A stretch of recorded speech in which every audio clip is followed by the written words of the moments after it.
You're listening to Blast Podcasting, episode 23. Castlevania Season 3 review. Hey guys, Anthony here. And this is Xander. Oh boy. Oh boy. You know, oh boy, this might be the most evil episode of our podcast ever. Yeah, this... I wouldn't say evil, but it's probably the most, critiqued episode that we have, because, okay, of course we're doing a review of Castlevania Season 3 on Netflix, which, by the way, you guys could go back and listen to our, I believe it's episode 2, where we talked about the Castlevania Netflix show, and I think we talked about some of the games. It was our very first episode. Oh, yeah, it was. Crack That Whip. Yeah, Crack That Whip. And we praised the Netflix show. Season 1 and 2 were awesome. Yes, they were. So if anyone who's listening now, because for some reason there are some really diehard Netflix fans of the show, they're just like, oh, you guys just hate something new with Castlevania. Listen, I've been playing Castlevania for a very long time. I know a lot about the lore, and Season 3 is not it. and you know what? I'll say this. I know a lot about the lore to a degree, but you've played the 3D games and the ones and such. Can I say this? I know, what I don't understand about this season is why are people like IGN is fucking dumb anyway, but why are people saying it's a masterpiece of a season? Now, I guess the good news is, I guess we're getting a season 4, so who knows? There have been, I'll give you an example. There have been shows where, Dexter, I'll tell you this. Let me tell you about Dexter real quick. First 4 seasons of that show, brilliant, right? Yeah. Season 5 was what? Okay, that was mediocre. Season 6 was what the fuck? Then season 7 was yeah, they're awesome. They're back to the insanity of the earlier seasons. Then season 8, which has the worst series finale I ever seen, is what the fuck? Yeah, that's what happens with shows, and that's why I think season 3, for what it is, I believe this is a character development building filler episode, and with season 2 having the demise of Dracula, you could definitely tell that the writers kind of didn't know what to do after Dracula was gone. They're like, okay, well, Dracula's not here, so what do we do now? Oh, look, I'll say one thing. I get that they wanted to do something different, because you can get away with Dracula showing up in practically every game in the video game, right? Yeah. You can. A TV series is a whole different beast. Mm-hmm. So I kind of see why they moved away from Dracula. I get it. Because you can't really do that. It would be redundant for a TV show. Oh, he comes back, he comes back, he comes back, he comes back. I get that. For the game, does it work? Could we agree on that? Yeah, because, if he did it in all the shows, it would have almost that 80s, Saturday morning cartoons where he's I'm coming back to get you guys, I mean this, and he comes back after every time, and it kind of loses the emotion that they've built with the character with Dracula. So yeah. I get it. Yeah. And the way they set him up in the first 2... the first 2 seasons are essentially an adaptation of Castlevania 3, in a sense. Yeah. And that's why I think those worked. I think that ultimately they should have moved ahead in the timeline. They didn't have to do Dracula, because there's a lot to do. They can even borrow from Lords of Shadow. Yeah. Well, the thing about Lords of Shadow is a completely different timeline. Yeah. And Gabriel Belmont being Dracula. Yeah. I feel like that would have just confused people even more, because this is the thing. I think season 3, for some of the people that really love season 3, because I actually talked to a coworker of mine that he liked it. It was funny because I saw him, I'm like, so what do you think about Castlevania season 3? And his eyes kind of lit up, and I'm like, and he saw my face, what, you didn't like it? I'm like, dude, it was horrible. And I think it's because from the Netflix fan that just casually play some Castlevania games, or are familiar with it and watch the show, it's amazing, because they don't know anything. They don't know any better other than, you play as a Belmont who fights Dracula, the end. But for someone like me that was really like, okay, well, this is going to be opening up the doorway to like the Curse of Darkness game, and because we saw Hector, we saw Isaac, and Hector and Isaac, their characters in Netflix are very different than the show. Yeah. Most notably Isaac. I mean, Isaac's like a totally different race. Like he's not even the same guy. But what they did in season 3, there were so many plot holes, and there were so many like I was like, why are they doing this? Okay, first of all, okay, Carmilla and the four, like the other three vampire sisters. Why is there a vampire war?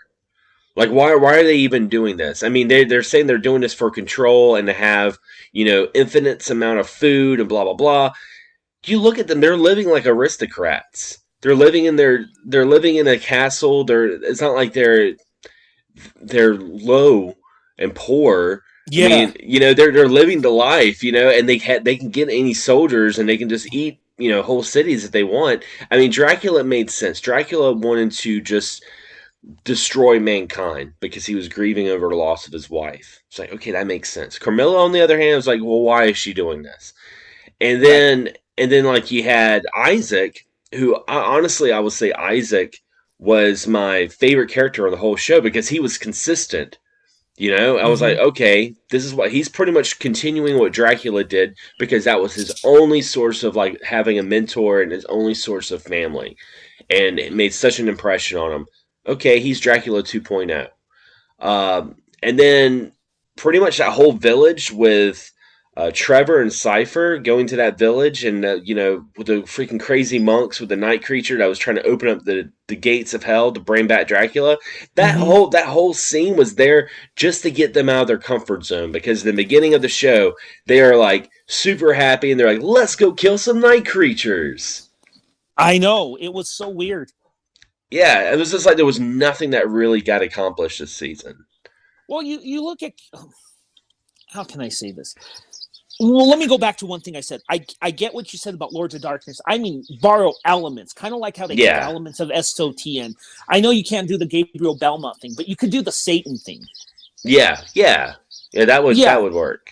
Or you could borrow some of those.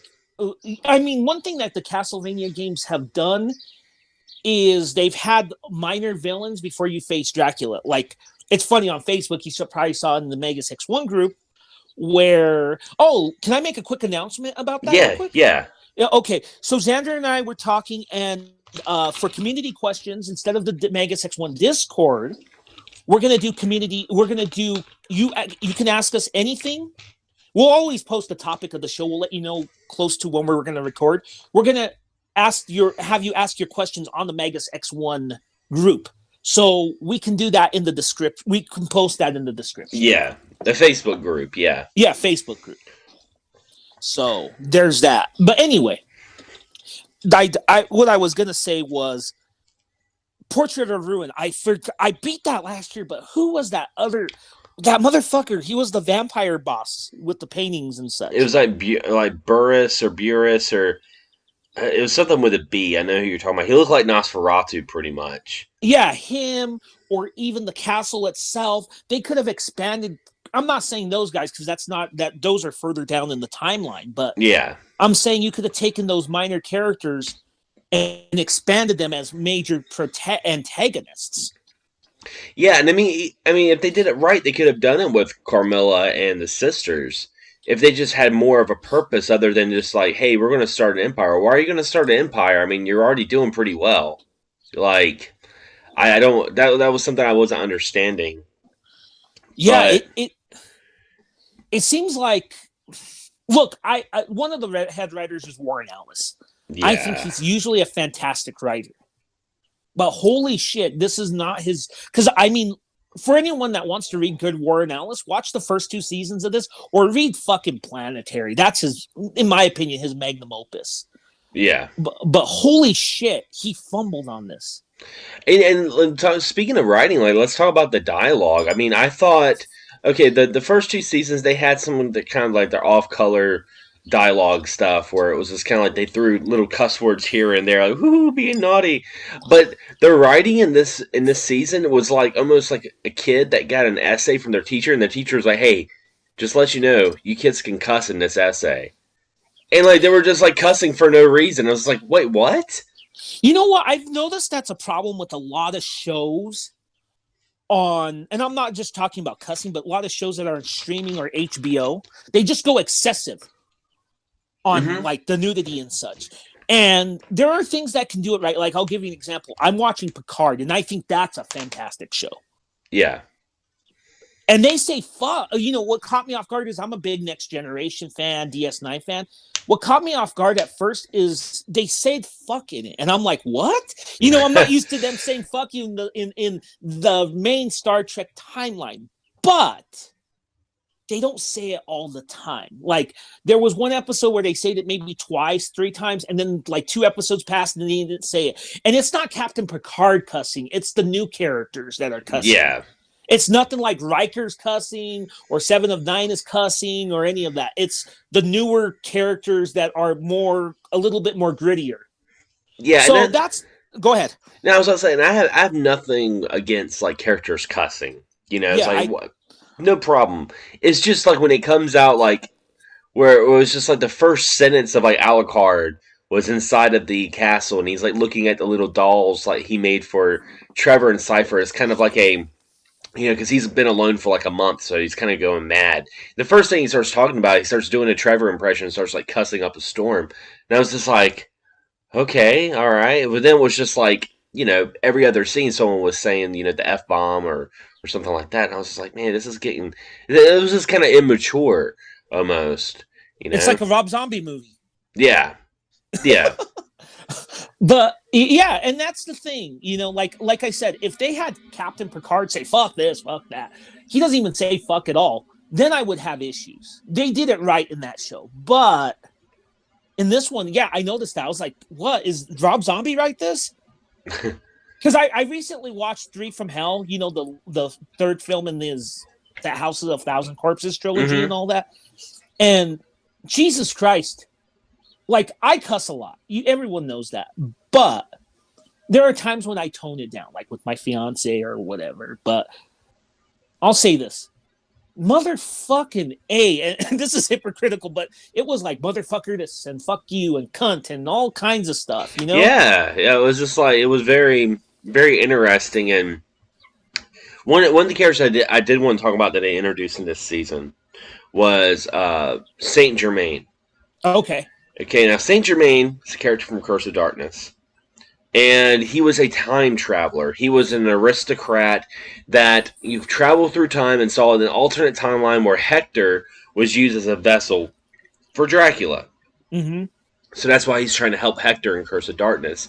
And for some of you who haven't played Curse of Darkness, that are like, because apparently there's a lot of people that watch a Netflix show and never played Curse of Darkness, because I had so many people ask for like, oh man, I hate that what happened to Saint Germain. I would have loved to know more about him. I'm like, play Castlevania game.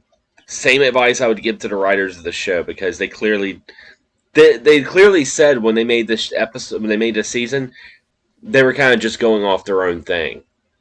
So, but anyway, not trying to sound like an elitist here, but I'm just like, go play the source. But no, Saint Germain, in this show, he was cool. I mean, he was a like almost like a gypsy kind of magician, alchemy kind of guy that maybe he did a lot of stuff in the city and came back to this like little town to make a little bit of money and stumbled upon like what this town's doing. And I'll tell you this is what I was thinking that the town was going to be like, okay? Because I knew the monks were trying to resurrect Dracula. I knew that was going on. But I thought the judge, like the guy who ran the village, I thought he was going to be almost like Zeke, the preacher from Curse of Darkness, where he would have been actually death. And that would have been like the plot where like, oh shit, it's death. Like they have to battle the right-hand man of Dracula, and you find out that it's Death in cahoots with the monks to resurrect Dracula. I'm like, that is classic Castlevania, but no, he was just a little kid killer. That's all he did. He just got little kids to run to a fucking apple tree and fall in a pit and die. That's all it was. Why didn't they use Death? I forgot all about him. Why didn't they use Death? Death is a big part. They could have added a little bit more. Not saying, look, I get the Castlevania's lore heavy. And the stories are interesting to a degree, but they're not super, super deep. But they could have added depth to death, like the way you said. Yeah. Look, you're not an elitist, because here's the thing. I don't mind adaptations as long as they have the spirit. And that's what made season 1 and 2 so good. That's why I finished them. But the problem is that when you lose that spirit, that's the problem. It's let me go into this. I know I'm going to get shit for this, but you agree with me. That's why I hate Marvel movies, most of them, because those characters are not the characters I read in the comics. I'm not. I know some people are like, oh, you can't be exactly like the comic. You didn't carry over the spirit. In the early Marvel films like Iron Man, that's what made Iron Man 1 good. That was Tony Stark. But then they turned them all the characters are the same character. They just fucking throw one-liners. Yeah. Even Captain America, they turned him into, like, don't cuss, guys. And just throwing out one-liners. And they killed the spirit. And then the villains are just plot devices. And those villains are not plot devices. And that's what I felt like with this Castlevania. Like, that Camilla was a plot device. Exactly. Yeah. That's all she was. She wasn't a true villain. And when you have a TV series, a movie, sometimes a villain works as a plot device. Or in a short story. Or even a short novel or something. But when you have a long series, there's no fucking excuse, even if the episodes are half hour, to have them as a mere plot device. That's all Camilla was. Yeah. Just a plot device. Yeah, and I mean, like I said, they could have done so much more. And what they did with Hector, like Hector pretty much becomes a slave to the vampire sisters. Like, we didn't see that coming. Like the way it was. And I'm thinking, with the next season, maybe this is what happens to Hector that turns him towards the Hector we saw in the Curse of Darkness games, even though it's a different story, which I'm okay with if it's a different story.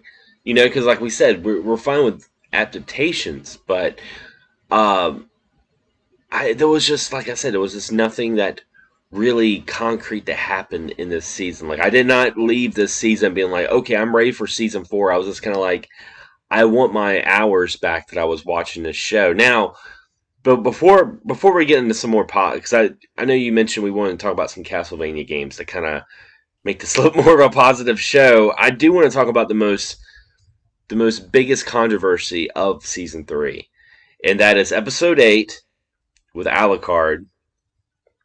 And Alucard, he befriends these two Japanese folks, this girl and this guy.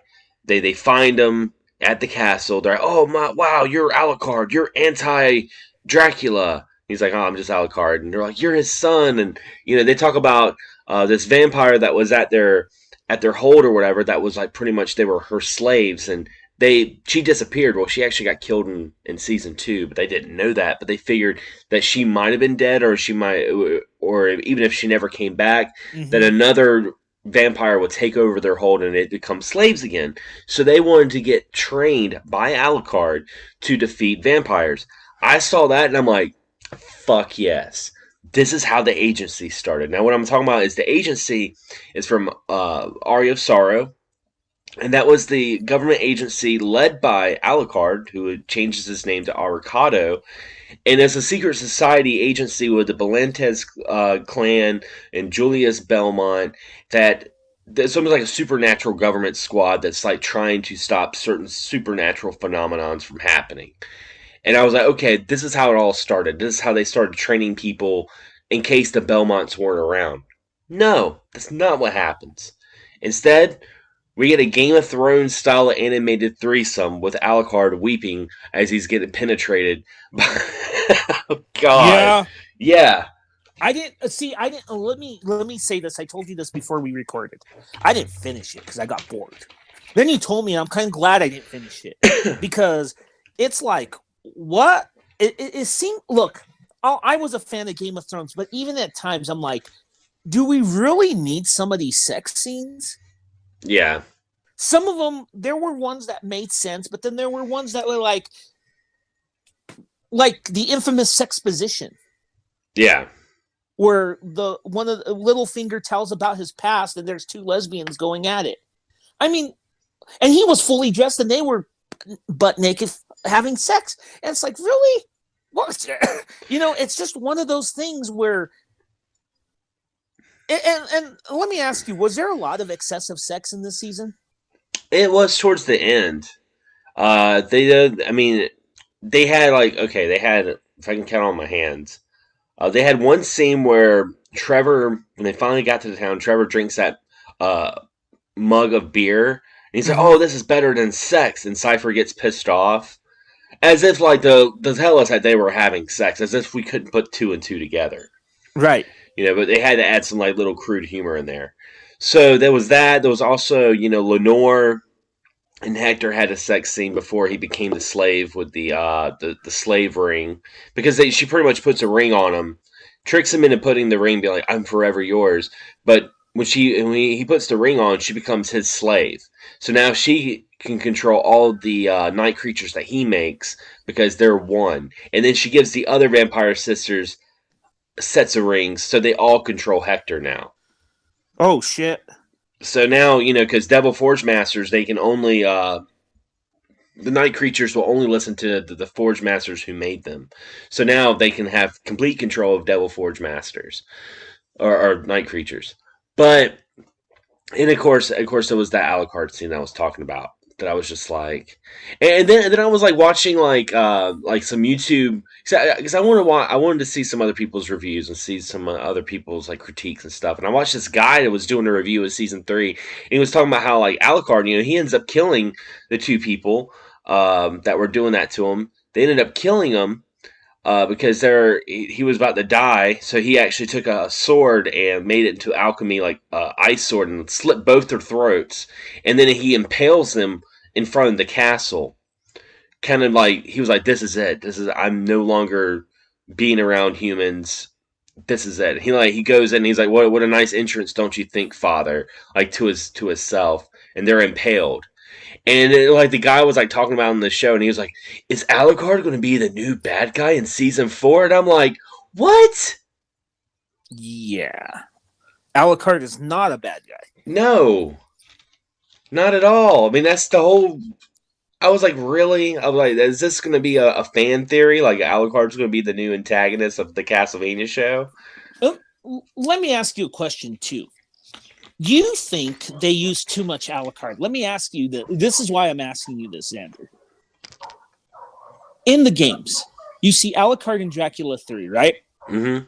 Then you don't see him until Symphony of the Night. Then you don't see him until the Aria of Sorrow games. Yeah. Now, I don't know about the 3D ones. Does he show up in those 3D ones like Curse of Darkness? Nope. Okay. But you kind of see my point. Yeah. He should have stayed in the castle. He should have went to a slumber, and this whole season should have had no Alucard in it, in my opinion. Because there was no Alucard in Curse of Darkness. I mean, Trevor, even in the game, kind of talks about Alucard, because he talks about, I was the first Belmont who killed Dracula without the help of, some friends, and he talks about Cypher and Grant Dynasty, who has never been on the show. He talks about Grant Dynasty and Alucard. So, I mean, it could have been there, but I feel like that whole Alucard stuff that was in the show, I feel like it was just fan pandering. And I feel like that whole scene was almost like a fan fiction dream come true, the weird shit that you see in a Castlevania group, that someone's like, "Look what I drew! I drew a picture of Soma Cruz and Alucard holding hands." That's what it felt like. It felt like some weird shipping. Yeah, they were officially shipping. They officially shipped. Yeah, it was just really, really crazy. It's just like that Star Wars fan fiction called the Rise of Skywalker. I mean, the movie. Excuse me. Sorry, I had to go there. But anyway. But yeah, I mean, I would say if I gave this season a score, I'd give it a 3 out of 10. I give it lower because I didn't even finish it. That's how bad it is. 1 out of 10. Yeah, because I mean, the only thing that there was a really cool fight scene, at the end when Trevor and Cypher are battling a big Bahamut monster, and they do make Legion makes an appearance in the show as well, where it's just like there's like this wizard that's like controlling people's minds, and he's up in his fortress because Isaac is invading with night creatures, and he's just taking all these people that were building, and he was like balling them all up together like as Legion, and they're like going up towards the tower. That was really cool. But I mean, Yeah. like, other than that, though, I mean, I don't know. Like, I feel like even people that really enjoyed the series that we know are probably not going to finish it. I don't blame them. Yeah, I couldn't. I know I shouldn't have I just couldn't. It was just so slow. And look, I'm a guy who likes slow build. For fuck's sakes, I'm reading The Stand. But let me explain something about slowness. I don't mind slow stuff, but I think slowness should be interesting, if that makes sense. Yeah. This felt like a lot of out of character shipping and out of characters that weren't acting like they should. Like in The Stand, I know it's a book. A lot of people complain about the middle section, but I like how Stephen King did the middle section. It's a slow book and it's a slow burn to a degree, but he does it subtly, and the payoffs, whenever there's a payoff, it makes sense. It's rewarding. There was, to me, it felt like no payoff. You said the fight scene at the end was cool. Do you think that was a good payoff or no? No, it wasn't. Even though the fight scene was okay, so it's kind of like when you talked about Rise of Skywalker. It's good by itself, but not good as a trilogy, right? Is that? Yeah, I mean, honestly, like, if this wasn't a Castlevania show, if it was like Vampire World or something like that, then it would have been cool. I'm like, okay, cool. But the problem is it's not Vampire World, it's Castlevania. And it had two other seasons previously. Right.